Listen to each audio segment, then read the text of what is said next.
What is going on, guys? It is another episode of Bropinions podcast coming at you this week. To start off, we do have John the Stone back. He was absent last week. I think he's over it. Welcome back. Hey, everybody. Yeah, And I was down with the bid last week. So, and number two, the most important thing is going to be Damar Hamlin. There has been great news come out probably in the last 90 minutes to 2 hours. The Bills tweeted out that he is awake. He's communicating through writing. He is still intubated, but not only is he communicating, he asked who won the game, which I think wins him football guy of the millennium because of the immense injury that he went through. And one of the first things he asked was who won the game. So very positive outlook on Hamlin right now. That was the delay. We wanted to be sensitive to the injury, his injury, and everything. That's why the podcast is a little bit delayed this week. But we wanted to give time to let that kind of come out and see where he was going to be. And now 48 hours later, it looks like he will be all the way back. So shout out to all the medical professionals, one at Cincinnati's field, the Bills medical professionals to travel with them, and UC in Cincinnati for the treatment. It looks like everything's positive. I don't want to report anything misleading or anything. But as it stands right now from the reports that we have, unless Jonathan has something new, everything looks positive, but he is still intubated, still critical as it stands right now. But everything looks up. yeah, no, I will say that watching that game and watching what happened, and I didn't even really realize what had happened at first. It took a while to fully register what was happening. And I think anybody who watched it can say that, they've never seen anything like it. I know I haven't. It was definitely a chilling moment to watch happen live, so I can only imagine what they felt, people in attendance, but also especially the players on the field. I can't even imagine what that was like for them, and especially even for Damar himself fighting for his life. Nobody wants to see that. So, all the thoughts and prayers for Damar still. Everything is trending positively, and he's still doing very well, considering, but he still has a long road to go. But the fact that he did ask about the game, the fact that neurologically, the last report I saw was that he was neurologically, I can't remember exactly, they said intact, but, he is definitely trending in the right direction. And from everything I can tell, it's the best possible scenario as far as his recovery. Thoughts and prayers still with him. And, the focus definitely still on him and his recovery. He still has a long way to go, but it's glad, we were very glad to get that news after, being in the dark for so long and not knowing what was going on. So thoughts and prayers with him for sure. Yeah, Monday was a scary thing. And it was before that happened, the hype for that game was so intense. And you had the semifinals, which we'll jump into here in just a second. For college football, you had the Rose Bowl that happened right before that game. Like, this was going to cap off a pretty incredible weekend of football. And, then the injury happens. And the way that not only Twitter, but everybody came down, it wasn't just NFL people. Like, all kinds of athletes, because it was that big of a game. People from all over were watching that Monday Night Football game, and they came together and absolutely handled it the best way possible, I think. It was all about him. It wasn't worried about the game. You had a few outliers do some weird things, but they got clammed up pretty quick, and I think it was handled great. The only two things that I can remember coming close to that was the Dale Earnhardt wreck, because that was live. That was at Daytona. And then Owen Hart. And Dale did on the last lap, so that was kind of over anyway. And the WWE moved on with the event after the Owen Hart accident. And I think they messed up, and I think the NFL did a good job. And the coaches did a phenomenal job of managing what is an impossible situation with their players. So kudos McDermott. Kudos to everybody on that field. I think it was handled the best you could in what seemed to me as an impossible situation. Yeah, that's what I was going to say, and I'll say this, and then we can move on. But yeah, I mean, a huge shout out to the coaching staff and everybody on the field that was dealing with that situation. I saw a report, I can't remember who it was from, but it was basically that, or I think it was from the Bengals head coach's press conference, that he said that when he went across the field to talk to Sean McDermott, the first thing that Sean said was that he needed to be at the hospital with Damar. And I think that speaks volumes to him, not only as a coach, but as a person. And I think that it was that mentality and the understanding and the mentality from, I think, the Bengals head coach and just everybody on the field. I mean, they handled it absolutely superbly. And there's no doubt that Damars is doing as well as he is because of everybody on that field and the medical professionals, the first responders, the training staff. Everybody did exactly what they were supposed to do, and we're seeing the positive benefits of that. But yeah, I especially wanted to shout out the head coaches for their response and how they handled the situation, because I think it was exactly how it should have been done. Hell yeah. So with that, thoughts, prayers, and good vibes sent up to Damar, his family, the Bills organization, because this will have an emotional carryover, I'm sure. So all the good news, hopefully it continues to come out that we've got good news. And with that, we'll move on to review the semifinal games. That was the Fiesta Bowl and the Peach Bowl. And then we'll move into a Natty preview and then get into the NFL after those two. So shout out Damar Hamlin. Glad you're doing good, man. Keep going. You are an all-star. So Saturday, we were treated to some absolutely spectacular semifinal games. The most exciting semifinal games that we've had since the college football playoff started, to me. That's what I was going to say. I was going to agree. It was two really good games, and we're both Georgia fans, so I try to take, at least I won't speak for you, but I try to take my bias out of it when I approach and look at things from this perspective.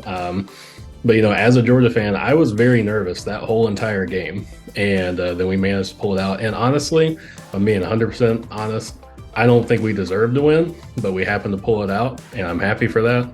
But yeah, I mean, what two amazing games, and then the Michigan game. Poor Michigan, man. I won't say that they don't deserve. I think any team that wins a playoff game certainly deserves it. But did they have any business winning that game? Missing 2 field goals.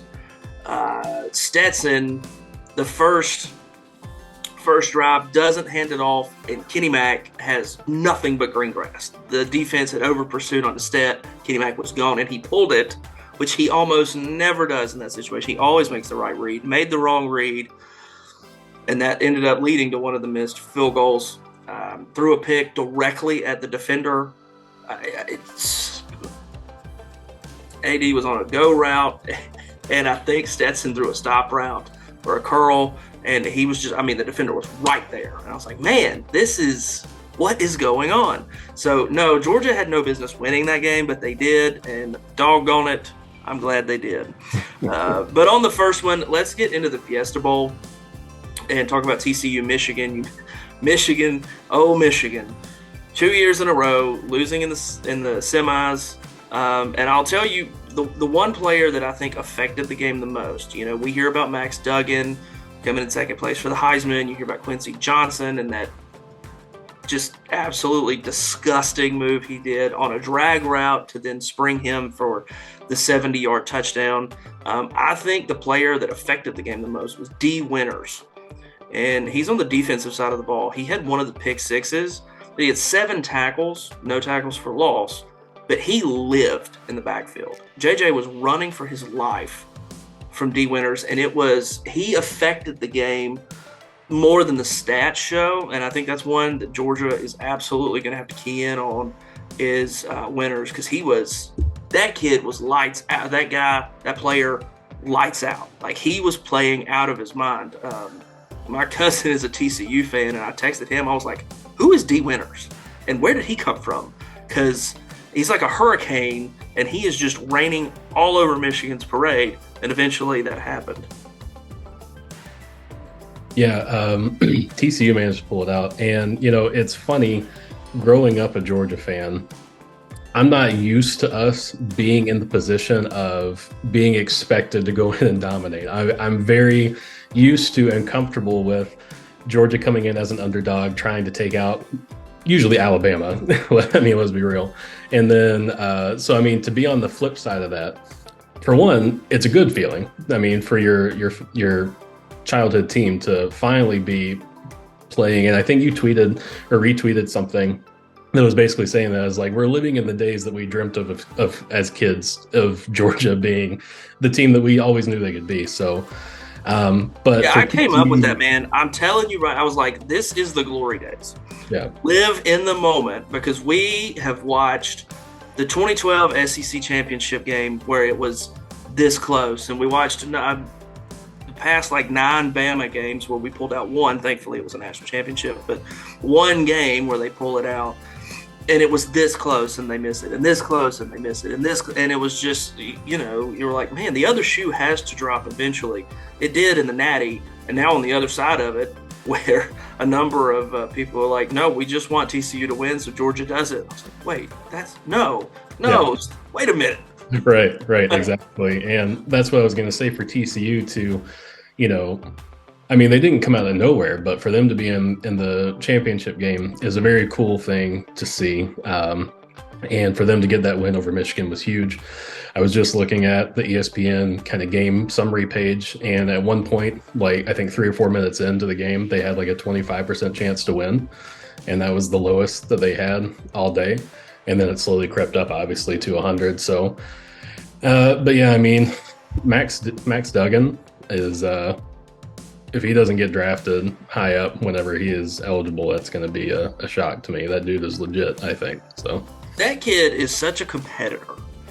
Even in the loss in the Big 12 championship to K-State, he put the team on his back in the fourth quarter, and he did everything humanly possible to try to win that game by himself.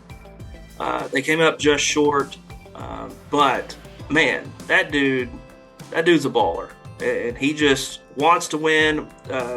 College Game Day had a great spot on him Saturday morning, and it was really nice. So I'm with you.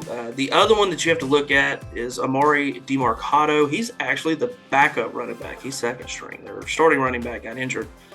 Coming into the game, they tried to go, and then one play, I saw they wasted a play because he went out of the backfield to catch on a screen, and he couldn't even run. Like, he was just like half jogging and then walked over the sideline. And I knew then, they're not going to put him back out there. But DeMarcado went for 150 and a tutty. But here's the thing. He went for 8.8 yards a carry. I was about to say only 17 carries with 150 and a touchdown. So, like, that is ludicrous. So that was huge in that game. When they needed to slow the game down, burn some clock, they were able to. Now, don't get me wrong. Michigan kept coming at them. Michigan kept scoring, scramble drills, this play, crazy stuff. And it seems like Jim Harbaugh cannot get it going. Go for it. That's part of what made it such a great game was it was high scoring. I mean, 96 total points, and then you've got 44 points in the third quarter alone. So, I mean, the third quarter was crazy. Yeah, I mean, it was a very entertaining game. I mean, it's always fun to watch high scoring games, right? But yeah, I mean, I agree with you on DeMarcado. And to give perspective on the flip side, Edwards from Michigan, their leading rusher, 119 yards with 6 more carries on 23 total carries. So yeah, I think that kid is going to be beastly as well. So. Well, congrats, TCU, the Horned Frogs. I have been spelling it FRAWGS all season, having fun with that one. So hopefully when the Dogs and the Frogs meet coming Monday, it'll be a good game. Anything else on the Michigan game before we go to the Peach Bowl? Yeah, one question before we move on. Yep. Is this the last time we see Harbaugh as the head coach of Michigan? Man, just what coaching decision in the NFL wants a coach that has went 0-6 in his last 6 bowl games. He can't win the big one. Well, he's already had his shot. He come back, and they thought he was going to be like Saban. Saban had the shot in the NFL, messed it up, came back, and he's led Alabama to, the best dynasty college football scene. Yeah, well, and that's the thing, too, is Harbaugh has had his NFL shot before with the 49ers. Exactly. And so, I think he comes back to Michigan. I think it's the best case for him this year. I don't think he goes to the NFL. I know a lot of people are rumoring it, but I think the best case scenario for him, just with the jobs available, because, you've got Carolina, but the players have already come out and openly said that they want Steve Wilkes to be their head coach, which I don't blame them. They need consistency there, and they recognize that, so that's what they want. And you may have a couple more jobs open up. There's rumors that Cliff may be done in Arizona. But do you really want to bring in Harbaugh into that situation? Is he going to want to do that? So, I don't know. I think his best case scenario, is he waits another year, stays in Michigan, goes after another, championship, goes on a playoff run, and then hopefully he can get it. And then he can really land the job that he wants, I think. So, yeah, I think it's more of an availability inside the NFL rather than, because if an NFL team signs him a check, he's gone. Make no mistake. They come up and offer him the NFL type of money to go be a coach in the NFL, he's going to take it. But I think the availability of coaching jobs in the NFL not being all that great, I just don't think it is this season. So, no, I think he's back at Michigan. I think he is definitely in the hot seat. Everybody, he's won 2 back-to-back Big Ten championships. And what are we going to do? He's beating Ohio State. Well, that's great. He beat Ohio State. But he also got his ass kicked by Georgia, and then couldn't pull it out against TCU when they were heavily favored against TCU. And that's not a knock at TCU. I think TCU has a good football team. But last year, partnered with this year, the fan base is starting to get antsy. And trust me, as a fan base of Georgia, nobody gets antsier than we do. So we know how it feels. And when they brought Kirby Smart in after Mark Richt was going, you get 10-win seasons, you get this, everybody was kind of like, whoa, wait a minute. Let me tell you, on the other side of that, bringing in a new coach that can get you that national championship, it's great. Kirby is going to his 3rd national championship in the first 7 years. That speaks volumes. Now, is there somebody out there that's better than Jim to go to Michigan that'll take the job? Who knows? But I do think he's there next year, but he is in the hot seat. Yeah, I agree. So, speaking of hot seat, we'll move on to the Peach Bowl, and Orion Day and the Buckeyes come to Atlanta. And man alive, these two teams were throwing absolute haymakers. There was no, let's fill the other team out, let's establish the run game. No. We're just going to throw bombs and see what happens. This game was insane. I will say the only Georgia game that I can think of that was more exciting was the Rose Bowl in 2017, just because it was a two overtime game, and this is probably this was nail biting, jumping up and down, yay! It took you all over kind of emotions, and it really looks at a tale of defenses where you thought Georgia was going to be able to be the defense that it had been all year, and it wasn't, and nobody really expected a lot out of the Ohio State defense, which they didn't get, so it lived up to the hype. But yeah, lots of scoring in this game as well. 1-point victory for Georgia. What is your biggest takeaway from that game? My biggest takeaway is that, and we've already kind of talked about it, is that Stetson had a couple of miscues. So if they want to win another national championship, he's going to have to tighten it up. But I'm looking at the numbers. With like a minute left in the 3rd quarter, Ohio State had a 95% chance of winning that, or a 95% win probability, according to ESPN. And then even with 2.5 minutes left, they had 89%. So it was really, he managed to pull it together. That 2-minute drive, that 2-minute drill where he drove down 5 plays, scored the touchdown. Clutch. That's what he needs to do every single drive against The throw that everybody keeps talking about is the one that went to Kearis Jackson. And while that was a huge throw, got that big chunk of yardage, the one to me was to Bowers because he threw it into a double coverage window from like a sidearm because he was absolutely getting tackled while he made that throw. We can talk about the one in the end zone that led to the go-ahead touchdown. We can talk about the one to Kearis. But the one to Bowers, to me, over the middle, I don't know how he got that ball out of his hand. But yeah, so the tale to me is all I've heard is, man, C.J. Stroud played the game of his career. This was just insanity. He played so much above. He moved the pocket around. He did this. And Stetson, man, he had some miscues. He didn't play real well. It's obvious that the QB at Georgia was nowhere near as good. I know where you're going. And here we go, okay? Both QBs were 23 of 34. Mm-hmm. Stetson had 50 more yards passing. Now, he did have the one pick, and he had one less touchdown. But it's not this massive separation of everything that everybody's talking about. No, they were pretty comparable in stats. They were pretty comparable in scoring because it was 42-41. So I think Stetson's kind of getting raked over the coals a little bit, and Kirby even said that in the post-game presser. Kirby was like, no, Stetson didn't play good. He's going to have to fix that, which that's coach and him wanting to find drive for the next week to get into the natty. I understand that. But all the press is sitting out here going, man, this was just a tale of two quarterbacks, and one sucks, and one's great, and he's the greatest quarterback to ever touch the field, and all these things. They had the same completions. He had more yardage. I don't. That drives me crazy. No. I'm with you, and I think that I see the same stuff. Because I look at it more from, and we've told the people this already, but you're more into college. I'm more into NFL. So, I'm looking at it through the lens of, all right, who's going to be coming through the draft? Who do I need to really pay attention to? Who could fit into what situation and do really well? And something I've never understood is why every time I read about Stetson Bennett when it comes to the NFL draft, everybody is already down on him. They're like, oh no, he's a system QB. He's good at Georgia. He's not going to make it in the NFL. I think he's starting. I mean, I've always thought that he could be good in the NFL. Obviously, it depends on the situation as coach, but that's true with everybody. So yeah. I don't understand why people think that when he's putting up stat lines like his. But on top of the stats, he's also winning these games.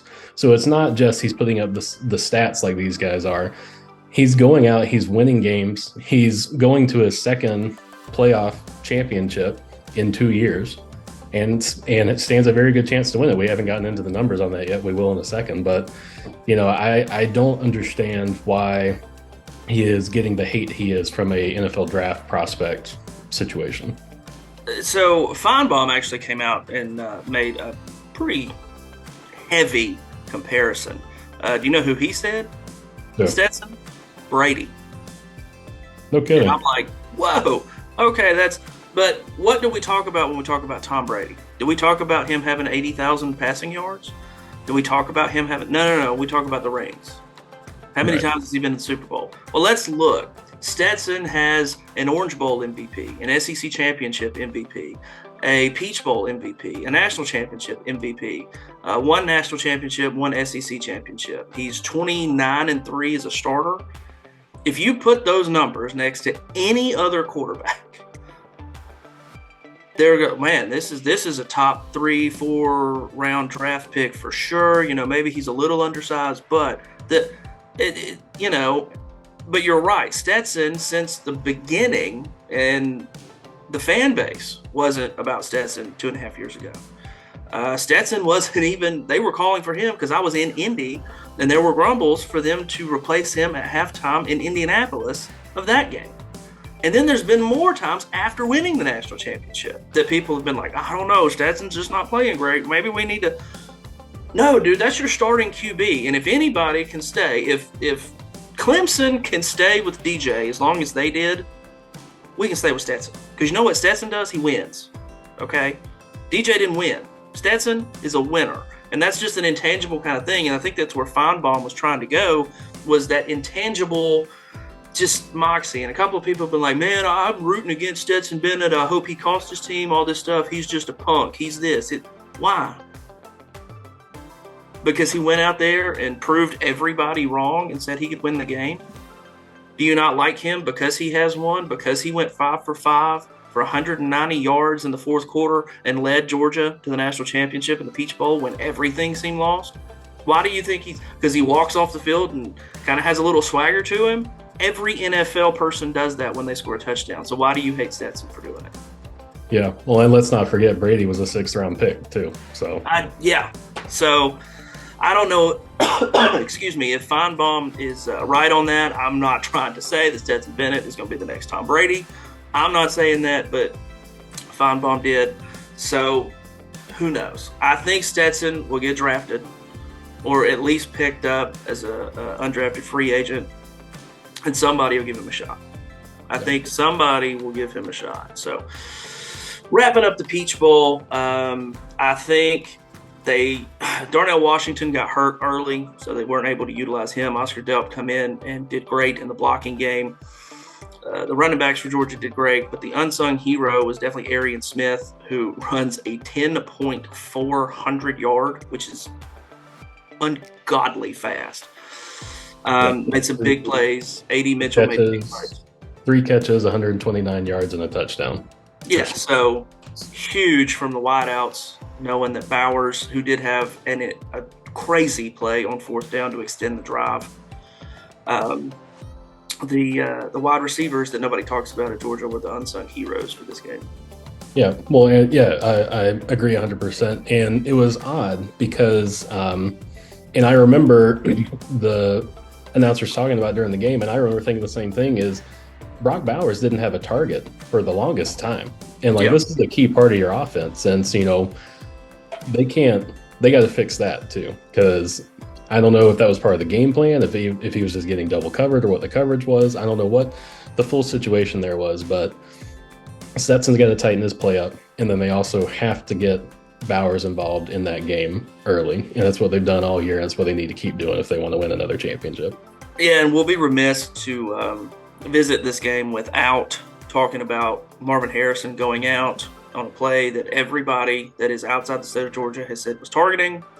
Everybody inside the state of Georgia has said was not targeting. I'm going to go with what they ruled on the field because they're referees and they reviewed it. And does anybody actually know what the rule is? I don't think so. No, not really.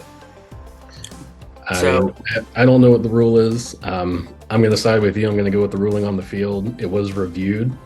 So, I mean, it was reviewed. Multiple people looked at it, said it wasn't targeting. The view I saw and the video I saw, he led with his shoulder. It was just a rough hit. Maybe it was a defenseless receiver, maybe, but it was also a bad situation that his quarterback put him in, lobbing the ball up like that.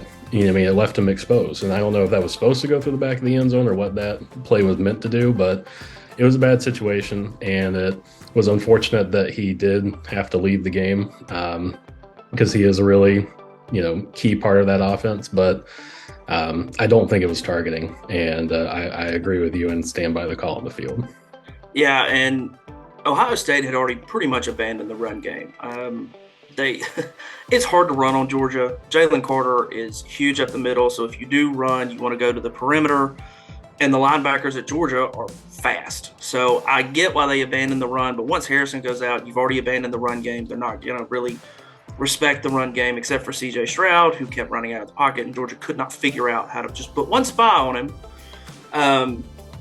They kept trying to get pressure off the edge, and he would just gash them up the middle. It was insane. So Ohio State played a great football game. That was just a great football game that they had an opportunity to win. Kirby Ice is the kicker, and it worked because he squibbed the bejesus out of it. And then the last thing is definitely the timeout on the fake punt where they had 12 men on the field. Referees didn't call it. The refs were letting both teams hold the middle. And that's what I was going to say with Bowers is there was a couple of times he was just getting held. Like he was obviously the target over the middle of the field. And they were just caked on him. They were hugging him. And the refs were just, we'll say, letting them play. But there was multiple holds on Ohio State that weren't called. A good bit of holding on Georgia that wasn't called. So at the end of the day, it was just an exciting football game, and one of the teams had to lose. This time around, it happened to be Ohio State. Yeah, and I want to go back to what you said about CJ Stroud and his rushing during that game. And it may have just been the opportunity because of Georgia's defense and how it works. But that was something I remember even the announcers were talking about during the game, is that that's not something you normally see from him, is that rushing ability. Now, granted, he didn't go for a ton of yards. I think I'm looking at the stat line here, it was 34 yards, but he rushed 12 times. And his previous high before them was 6. So Yeah. I don't know. I don't think it was part of the game plan because a lot of it was on, just coverage plays, and they left the middle of the field open, like you said. But knowing he has that ability, I think, is going to not only improve his gameplay, but it's also going to improve his draft stock. And it's kind of almost like, I'm not comparing him to Daniel Jones, but it's like that situation where he can run if he has to. But he's, he's mostly a passing quarterback, but if he has to run, he can. And I think that's something that surprised and almost cost Georgia that game. Yeah, absolutely. They were not expecting him to be as mobile as he was. And it wasn't even just the yardage. His scrambling ability is what got them the first 2 touchdowns on a scramble drill to Harrison. Absolutely. So then the next one was a rushing touchdown. But the 2 first ones were scramble drills. Georgia could not get home. He got out of the pocket, directed the receiver. And when you're asking a defensive back to guard a receiver for 8 or 9 seconds, that's hard to do. Doing it against one of the 5 best receivers in the country, it's almost impossible. You're expecting your line to get home. Now, I know Georgia fans are going to say, man, that was holding. I understand that. But at a point, fight through the hold, man. You know that they're not going to call it, so just get through it, game plan for it, adjust. So there's that one. So to cap that off, Georgia wins 42-41 against Ohio State. They missed the last second field goal, and that Mercedes-Benz went nuts. And then TCU pulls it out and wins an exciting game by 6. I think it was 51-45 over Michigan. To go to LA, which I'm actually headed to watch that game. Go Dogs. But let's preview the Natty and who you think is going to be maybe the unsung heroes of the game, what they need to look for from each team, and what you think the biggest outside of the lines, because college football's won at the line of scrimmage. If your quarterback's on his butt every other play, then you're not going to do real well. So outside of, line play, what do you think is the most interesting storyline of opposition? Well, before I get into that, I do want to just give the basics of what we're looking at for this game, right? So Vegas has the over-under at 62.5, which is a ridiculously high over-under, but it is the college playoff championship game. And bear in mind, I'm used to looking at NFL lines, not college lines. So respectively for college, I'm not sure where this falls on that spectrum, but 62.5 points is still a lot of points. We're also looking at Georgia's 12.5 point favorites going into this game too. Yeah. Now, public money is on TCU. But that hasn't moved the Vegas line, but half a point. Yeah, I agree. So I mean, Georgia's heavily favored going into this game. And like you said, a lot of public money is on TCU, and we're kind of talking about it before we started recording, but we both agree that a lot of it is probably just because the odds are so good. If I was going to bet on it, I would probably say TCU covers, because 12.5 points is a very large line. I definitely think UGA pulls out the win, but 12.5 points is a big line, just considering how the last, the 2 semifinal games were. So I was going to say, like, a smart bet to me was like $50 and put 30 on Georgia to win outright, but put 20 for TCU to cover, because you're right. In a championship game, you don't get to the national championship without being a good football team. Right. So do they cover? The vast majority of people think so. So I think that would be a good bet. Do they win outright? I don't think so. But, everybody thought that was the same case with Michigan, and they pulled it out. So, but yeah, that 12.5 points is a lot. Yeah, 12.5 points is a lot. And like I just mentioned, I think Georgia ultimately wins. I think it is going to be a boat race, but I think Georgia is ultimately going to come out on top. Um, I think it's going to be a very exciting game. As far as like impact players, I think it's going to be a lot of fun to watch Stetson and Dugan duke it out and go back and forth in this game. But it's weird because I feel like it could go either way. It's either going to be a blowout of a game, or it's going to be like completely defensive, and it might be both. We might have a really defensive game in the first half, and then they're going to adjust and come out in the second half, and everybody's just going to light it up. So that's the fun thing about this game, is it could wind up a lot of different ways. So how are you thinking this So play? the Fiesta Bowl again, where there wasn't a ton of scoring in the first half, and the third quarter was just bloodbath city for the offense. They just went nuts. I'm looking at Arian Smith and A.D. Mitchell again. McConkey's beat up. He's got 2 bone contusions on both knees, which is incredibly painful. They don't know if Darnell Washington's coming back yet. Some of the reports, he's back. Well, they don't know. Georgia hasn't released it, and nobody that's affiliated with Georgia has released that. So I'm not going to stay on that. So I'm looking at Arian Smith and A.D. Mitchell, what they can do. But I also think that the senior running backs at Georgia are going to have a field day. TCU runs a 3-3-5 defense this year. And I know they can slant real quick and run into a 4-2, but that still has 5 defensive backs on the field. And if I'm looking at 135 to 150-pound defensive back to stop Kenny Mack, no, I'm sorry. And if Edwards gets in, his center of gravity is so low, they're going to have to start chop blocking or team defense, which is what they've been able to do because they can fly around the football. But are they going to hit the way Georgia hits? I don't think so. So I'm looking at the outside wideouts with AD and Arian, but I'm also looking for the running backs, which have kind of been silent the last few games. And I mean, not silent, but it's not like the days of when we had Gurley and Marshall, the days of when we had Chubb and Michelle, Elijah Holyfield. It just doesn't feel that way. And I know that's because Monken's offense is throwing it more. We hear more about Bowers. So if that's the case, then you got to get Bowers the ball.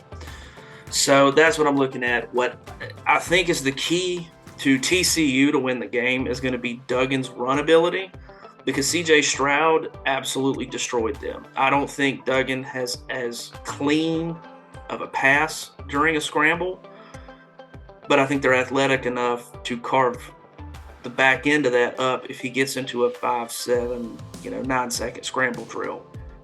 They'll be able to convert. So his run ability, not only up the middle with a few trap plays, a few design QB runs, but also his scramble ability to get the ball down the field, huge. Yeah, I 100% agree with you there. And it's kind of the flip side. Duggan is versus CJ, because he's had multiple games with double-digit carries. I'm looking at 1, 2, 3, 4, 5, 6, 7 games, and he also has 2 games with over 100 rushing yards. So I definitely think that the key to them winning is his rushing ability and how he's going to be able to get the ball out when he's under pressure and scrambling around. And I ironically think that Georgia, hopefully identified a weakness in their defense with what CJ did to him in that semifinal game, and that they can tighten that up. Because I definitely, if he can make the passes he needs to make while he's running around, then I think it's going to be a really close game. Yep. And just to throw some more numbers at you here, looking at both of these teams on the season, they're actually averaging pretty close to the same points per game. Georgia's at 39.4, TCU is at 41.1, so not a big difference there. A much bigger difference is their points allowed. Georgia is allowing 14.8 points. TCU is allowing 26.4, so almost double what Georgia's is allowing. So I think another key for Georgia to win this game is going to be that defense just showing up and doing what they do. And if they can stop that offense, get stops that they need, then I think Georgia is going to be in a good position. And then something else that I think you actually tweeted out or maybe retweeted, and I'm looking at it again now. These teams have played 4 times before now, and Georgia is 4-0 against them. So we will see if they can keep that streak going. Interestingly enough, Georgia's first bowl game was against Texas Christian. Now, that was January 1st of 42. Later on that year, Georgia goes on, wins a national championship. Second time they played, 1980. They win. Georgia goes on to win a national championship. They played in 88, and then we played in 16, and I think it was the Liberty Bowl. It was a bowl game. I think it was the Liberty Bowl. Obviously, no national championships there, but the first two times, at least in the calendar year, that Georgia played TCU, they would go on to win a national championship. So you could look at it one of two ways. Maybe TCU's due for one, hopefully not. But I, could certainly see where that law of averages runs in, or they go 5-0 against TCU and bring another national championship home to Athens. So the biggest one to me outside of lines is going to be the Georgia run defense. And that includes Duggan versus the running game with TCU. Like I said, the backup running back, DeMercado, went ham against Michigan. What I can almost guarantee you is that if Jalen Carter runs on that field, they're running away from him. And I think he needs to have a really good game to make sure that it doesn't kind of get out of hand for Georgia. I know watching Ohio State, where they went down by 14 twice and come back, you don't want to have to do that again. The Georgia defense prides themselves against their own standard, and they got showed up. So hopefully that shows a little bit, and they play to their standard a little bit more. I think the first team to hit 30 points wins the game.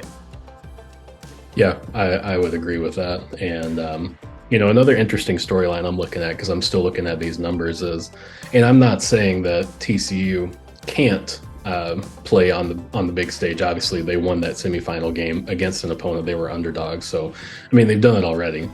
But I think Georgia has a significant advantage having been in this position, last year, playing on, this level, this big of a stage. And I'm looking at, so the number I'm looking at, ironically enough, that made me think this, and I wanted to talk about this, is the stadium capacity of UGA versus TCU. Georgia can fit, according to what I'm looking at here, which is from Sports Illustrated, 92,746 people in Sanford Stadium. Correct. TCU can only fit 45,000 people in their home stadium, so less than half. Not only is it the biggest stage in the playoff championship game, but and Georgia's been there much more recently than TCU has. But they also play, in a much louder, much more ruckus environment, like we're going to see at the playoff game, more regularly than TCU. So I'm very curious, and I want to see how TCU does. I think they're going to come out and be very nervous. I think there's going to be at least 2 or 3 false starts throughout the game, if not in the first half on TCU's end.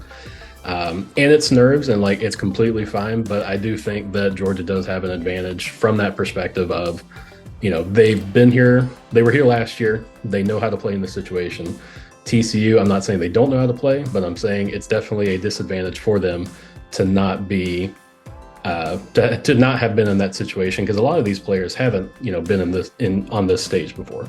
So yeah, I'm curious at how many SoFi holds. So I'll ramble on if you can look that up real quick.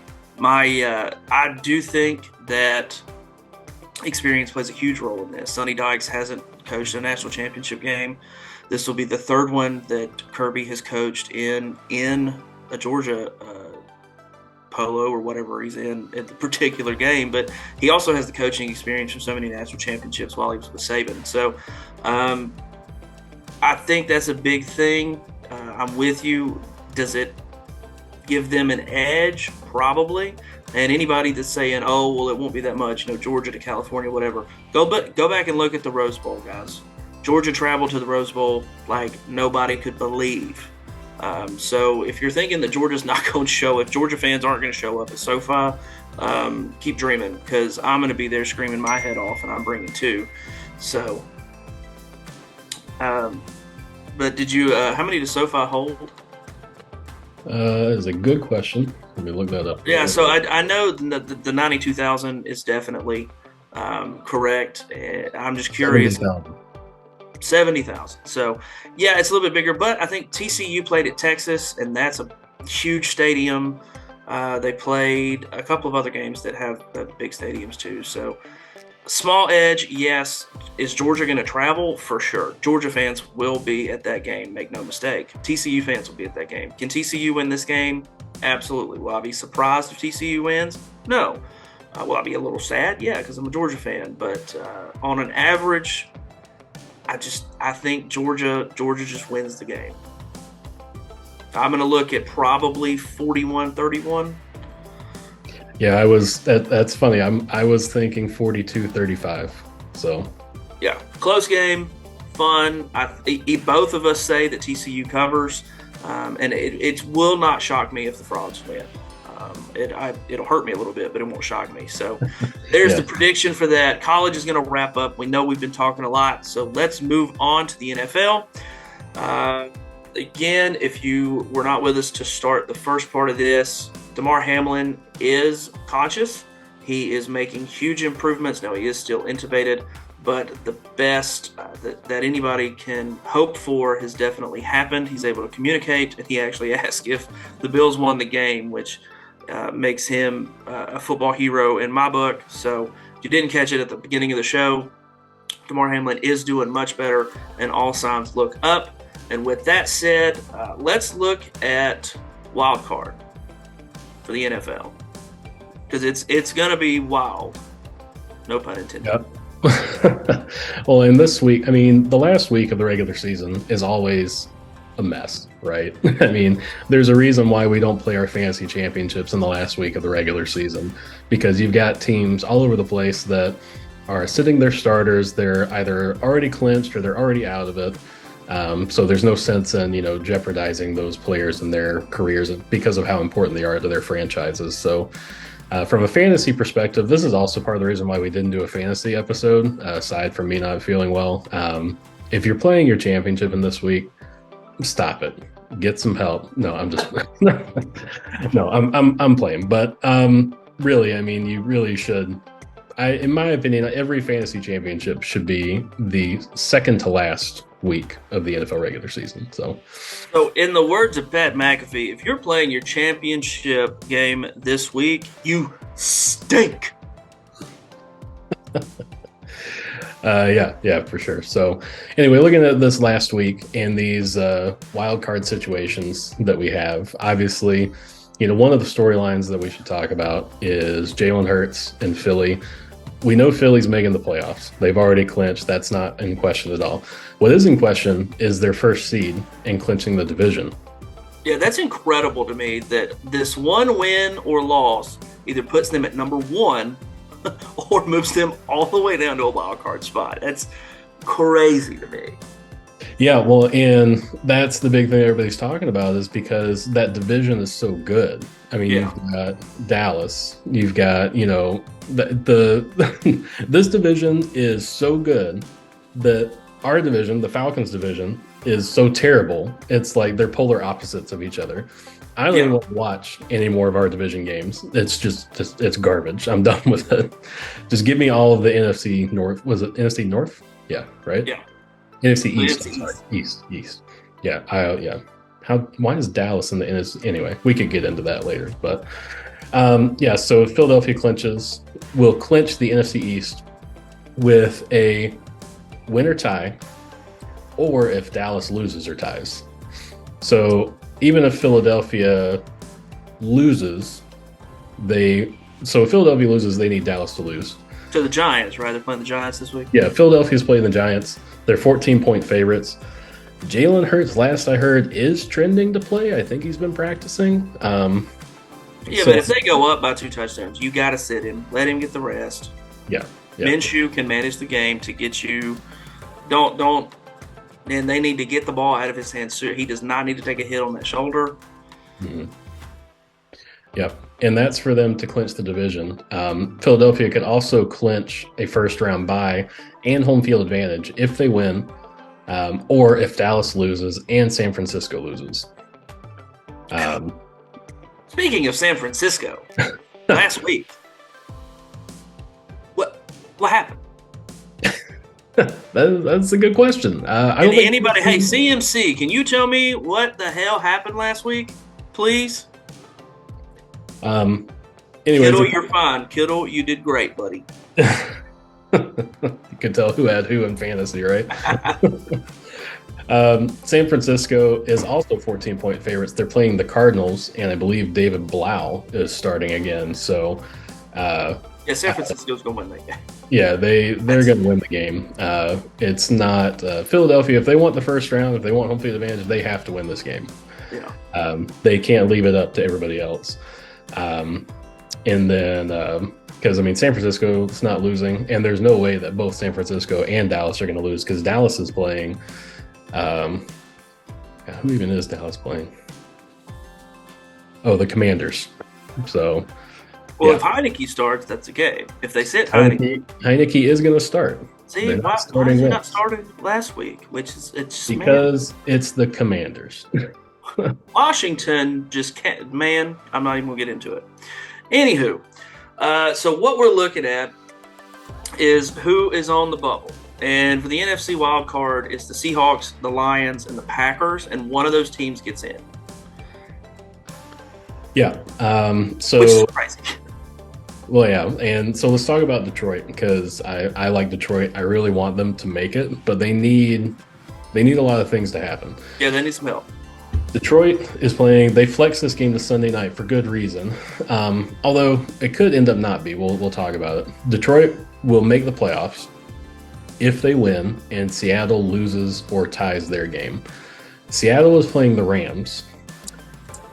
They're 6-point favorites, so that's kind of a tall ask. The Rams will win. But I mean, it's not, a done deal like, the 49ers playing the Cardinals. I think it could be it. Whatever reason, Mayfield has taken the Rams and just said, well, I'm just going to try to run up the score as much as possible. That game is in Seattle. Oh, never mind. Yeah, that's R.I.P. We got that working against them as well. And Detroit plays in Green Bay on Sunday night.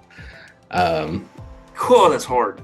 Go to Lambeau and win, and the way Rodgers is playing right now, I don't know where this team was the whole year. But the fact that the Packers have a backdoor way into the playoffs is astounding to me.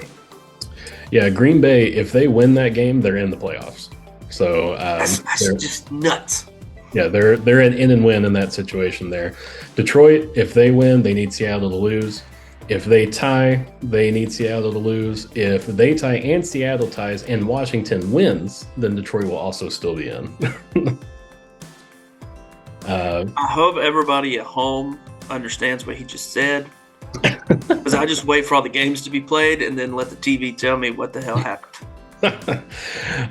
Basically, Detroit needs to win. And they need Seattle to lose is the most likely scenario that we find ourselves in. Man, that's a tall order. It is. Seattle, on the flip side, if they win and Green Bay loses, then they're in. Or, same situation. If Seattle ties, Detroit ties, and Washington loses or ties, then they're in. Basically, it's going to, this is a very unique scenario to where if Green Bay wins, they're in. If Detroit somehow manages to beat Green Bay, then Seattle needs to lose for the Detroit to be in.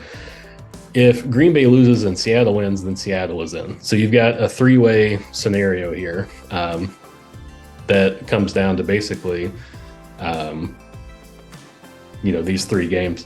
Now, the interesting thing is, I thought it was very interesting that they flexed the Detroit-Green Bay game to Sunday night because I get that the stakes are on the line, especially for Green Bay.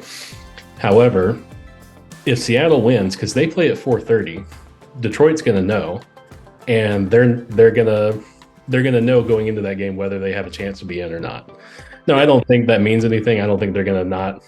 I don't think they're not gonna play the game because that's just not how their head coach works. But it could be very anticlimactic to say the least. And it could basically come down to, if Seattle wins, which I think they will, then Detroit's basically going to be playing to upset Green Bay and keep them out of the playoffs. So out of the three, who gets in? As much as it pains me to say, I don't think Detroit gets in. They just need too much to happen that I don't see happening. So really it comes down to, do I think Green Bay is going to beat Detroit, or do I think Detroit is going to beat Green Bay? I think in Lambeau, at Sunday Night Football this time of year, Aaron Rodgers, with all the stakes on the line, I think he shows up. I think Green Bay wins, and I think they get into that last wild card spot. And I think Seattle and Detroit are out. I wholeheartedly agree. I think the last 2 weeks has been great, and for the Packers, Aaron Rodgers is a 2-time back-to-back the last 2 years MVP. He still has that ability in him. He cut his hair. He doesn't look like a bum right now. So, yeah, I think the Packers take the spot. Which is it's insane to me that I'm saying that, but I do think that the Packers get it. Yeah. Now, what is way more outlandish is over in the AFC, where there's 2 spots, and it's the Jags, the Pats, the Dolphins, the Steelers, and the Titans vying for 2 wild card spots. There's 5 billion scenarios about who gets in. As it is right now, if everything were to end, Jacksonville's in and the Pats are in. I think Jacksonville gets in no matter what. I think they're in. I don't think enough happens to kick them out. It comes down to the Pats spot and the other 3 teams. Well, so here's the thing. The AFC is actually a really interesting scenario, not only for all the regular reasons, but, and again, we talked about it at the top of the show, but it depends on what the NFL decides to do with the Cincinnati-Buffalo game. And as trivial as it is, of course, to DeMar and his health, it's still something to be talked about as far as what the implications are for playoffs. If they decide to cancel it or declare it a tie versus rescheduling it, which all the stuff I've seen, I think they're going to cancel the game. I don't think they're going to play it. There was also a rumor that they may seed the playoffs by win percentage. I don't know if that happens. We're still waiting to see what the NFL decides to do. But we're kind of looking at 2 different scenarios right now. If they cancel it or declare it a tie, then if you look at your seeding here, Kansas City would clinch a first round bye and home field advantage if they win against the Raiders on Saturday at 4:30, or if Buffalo loses. So basically, Kansas City and Buffalo. If Kansas City wins, then they clinch the first round bye and home field advantage. If Kansas City loses and Buffalo wins, then they've got the home field advantage. It's interesting. And for what it's worth, I cannot imagine Buffalo losing the game this weekend. I don't care what team it is. I just cannot imagine them losing a game this weekend. Yeah, I would agree for sure. And, in that same situation, if they reschedule that Cincinnati-Buffalo game, then Kansas City would still win and would need a Buffalo loss to clinch the first round bye and home field advantage. Buffalo would have to win, Kansas City would have to lose, and Cincinnati would also have to lose for Buffalo to get the home field advantage. And then Cincinnati in that scenario would clinch the AFC North if they won. But going back to AFC is just, yeah, I mean, there's a lot to consider. I will say the game I'm most excited to watch, that I think is going to be the coolest thing to watch, is kind of, we already mentioned it. Tennessee and Jacksonville both have to win to clinch their division, and they play each other. I'm telling you, Jacksonville's defense showed me so much with the Jets game. They're playing like mad guys. Like, they are playing so good. And it seems like, that's why I said I think Jacksonville's in. Like, I don't see them losing against the Titans at all. Yeah, so they're playing for their division titles respectively, and they play each other. It's the Saturday night game, so that's going to be a fun game to watch. Both win and in situations, win and clinch the division really for both of those teams. There is a situation to where I believe Jacksonville could lose and still make the playoffs, but it would require Miami, New England, and Pittsburgh to all lose. R.I.P. So Jacksonville needs to win to make it in. Same with Tennessee, but I agree with you. I think Jacksonville wins. They're 6.5-point favorites. And I think that team is performing better overall right now than Tennessee is, for sure. Yeah, Jacksonville looks spectacular the last 6 weeks. So out of those, who outside of the Jags, then that leaves the Pats, the Dolphins, the Steelers, and the Titans to get in. Obviously, with the Titans losing, that we both said for the Jags to get in, that means it's between the Pats, the Dolphins, and the Steelers. Who gets that spot? I think to me, I don't think Pittsburgh's in it. They need too many things to happen. Pittsburgh has to win, and they need Miami and New England both to lose in order to make that. I don't think that happens. Miami is playing the Jets, so it should be a close game. They're 2.5-point favorites, but it's in Miami. New England is playing Buffalo. So I think New England loses because, like you and I talked about, no way Buffalo is losing. Yeah, whatever their next game is, Buffalo is not losing it. So I think New England does lose that game. New England, unfortunately for them, have to win in order to clinch a playoff, to make the playoffs. Miami needs to win, and then they need New England to lose, which again we think New England is going to lose. So if Miami can win and beat, who did I say, the Jets? Yeah, it just depends on if Mike White is playing. Yeah. If captain backup that can't throw the ball plays, Miami's in. If Mike White plays, there's a chance. Which I think Mike White is supposed to play, last I heard. So Pittsburgh also plays Cleveland. So divisional game to end the year. Pittsburgh-Cleveland is always kind of a weird game. Like, it never really follows the script you think is going to happen. So, I mean, it's all really close games. If you're putting me on the spot, I'm going to say Miami gets in. I think they pull out the win over the Jets. And I think New England definitely loses. But I would not be surprised if Pittsburgh makes it in because Miami and New England both lose. Yeah, I think it's definitely going to be the Jags and Miami. I think you're right. I think Pitt needs too much to happen. The Patriots are going to lose this game. It's chalk it up. They're going to lose. Do I think that the Steelers are going to beat Cleveland? Maybe. Not going to promise you. That's a low-scoring game to me. I think that's very defensive. But Miami does just enough to get past the Jets, gets in, and then I think they work really, really hard to get the wild card win there. That depends on seeding. We'll see what the NFL does. But, yeah, I think Jags and Fins are in the playoffs. We were in agreement that the Packers are going to take that last spot in that one, and then we'll look at seeding for the NFL. So, guys, I think that's going to wrap up today. That is going to be everything, except for we were talking a little bit about Justin Fields. It looks like the Bears or the Texans are going to get the first pick, is what we said. Yeah. Yeah, we were looking at situations to where who would get the first overall pick. Mathematically, the only two teams who could possibly get it are the Texans and the Bears. The Texans have the easier path to get it. I think if I remember correctly, the situation is if the Texans win and the Bears lose, then the Bears get the first pick. Vice versa, if Houston loses, I think if Houston loses in any scenario, then they get the first overall pick. But I think if Houston wins and then the Bears lose, then I think the Bears would get the pick.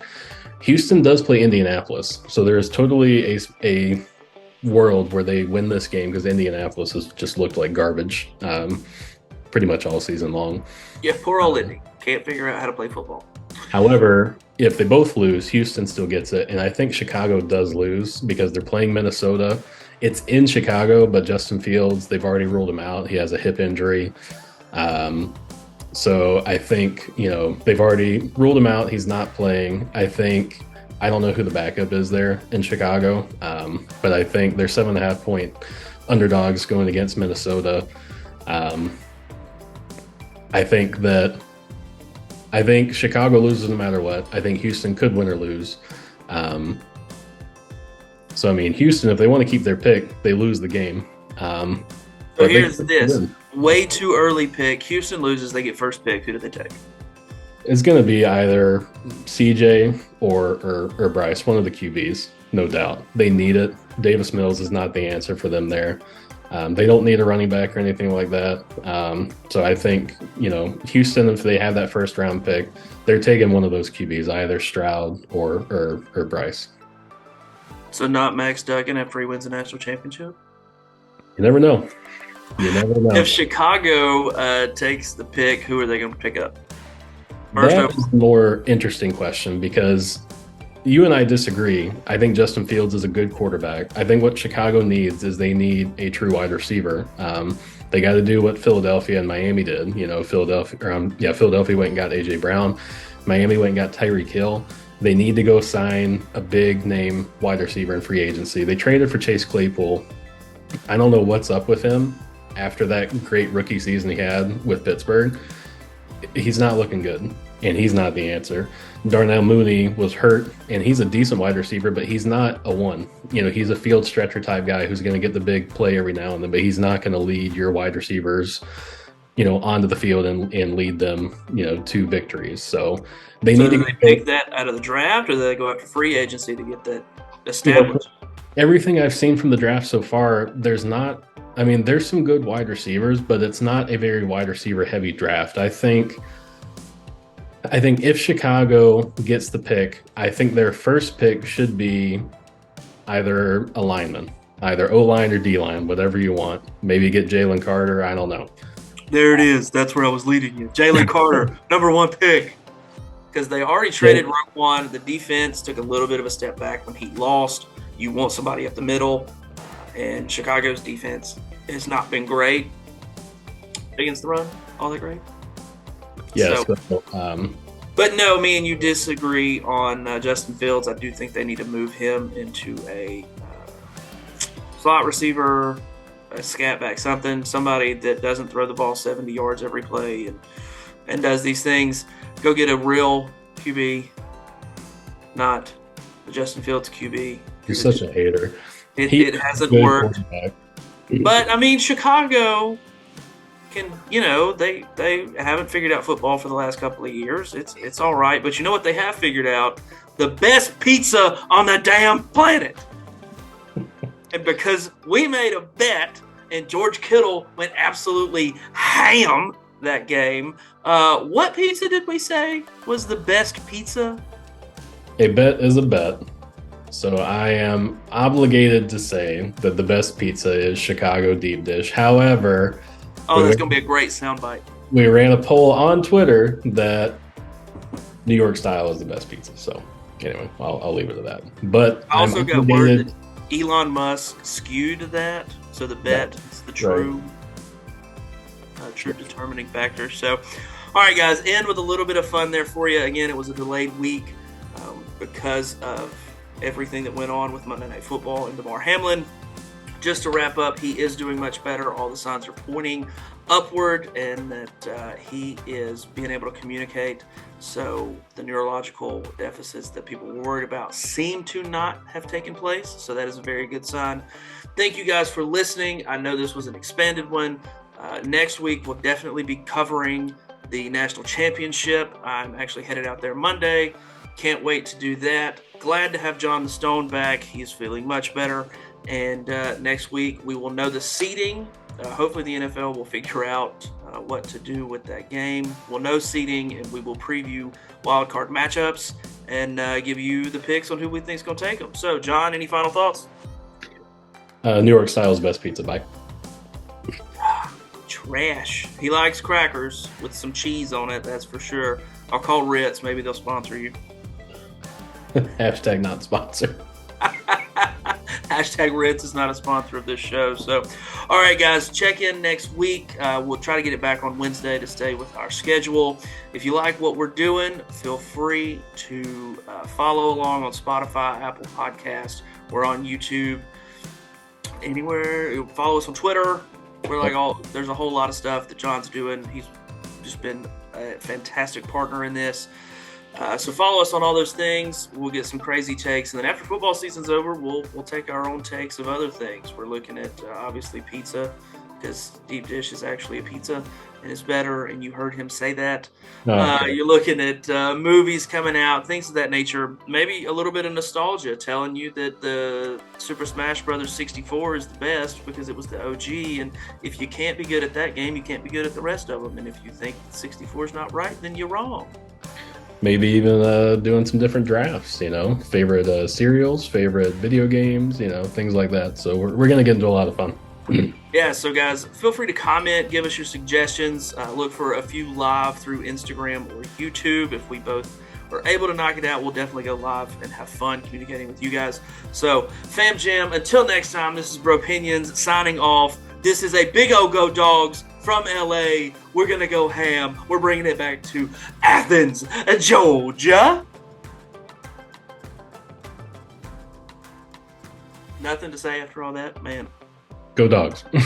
All right, guys, we'll see you next week. Go Dogs.